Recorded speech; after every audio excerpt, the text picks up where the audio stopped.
وہ کون تھا ناظرین جو اپنے اصولوں اور میرٹ کی وجہ سے بہترین کپتان کہلاتا تھا؟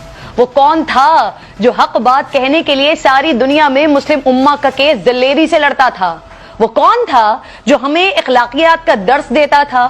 وہ کون تھا جو بتاتا تھا کہ یورپ میں اگر کسی پر الزام بھی لگے تو وہ کرسی چھوڑ دیتا ہے؟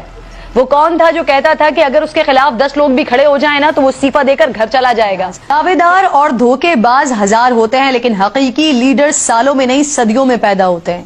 جب وہ مسلم حکمران بن کر ابھرا، عالمی طاقتوں نے اسے نشانے پر رکھ لیا۔ جب اس نے امت کو جگانے کی کوشش کی، اپنے حقوق یاد دلائے، ظالم کے آگے جھکنے سے انکار کیا، تو اسے اقتدار سے اتارنے کے لیے ہر طرح کی سازشیں ہوئیں، کبھی بیرونی تو کبھی اندرونی۔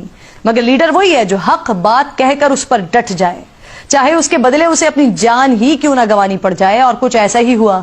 پیسوں اور اقتدار کی لالچ میں چند مفاد پرست عالمی طاقتوں کی غلامی قبول کر کے غداری کے مرتکب ہوئے۔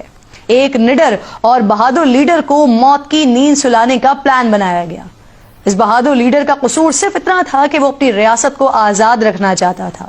وہ کسی سے ڈکٹیشن لینے کو تیار نہیں تھا۔ اس نے دنیا کی سپر پاور کے آگے سر جھکانے سے انکار کر دیا تھا۔ اسے مار دینے کے پیغامات بھی پہنچائے گئے لیکن وہ ڈرا نہیں، یہاں تک کہ پلان بنانے والے ایگزیکیوٹ بھی کر چکے لیکن وہ جھکا نہیں۔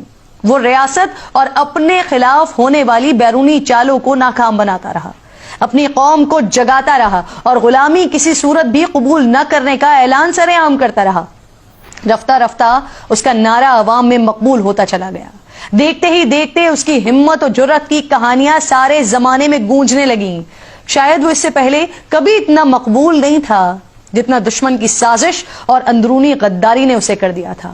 ہاں، اس کی طرز حکومت میں کچھ خامیاں ضرور ہو سکتی ہیں لیکن اس کی بہادری نے اسے اوروں میں ممتاز کر دیا تھا۔ اس نے مسلم حکمرانوں کو جگانے کی بھی بھرپور کوشش کی، اتحاد بنانا چاہا لیکن وہ کامیاب نہیں ہو سکا۔ بدقسمتی سے بیرونی دشمنوں کے سامنے ڈٹ کر کھڑا ہونے والا اپنے قریبی ساتھیوں کے ہاتھوں دھوکا کھا گیا۔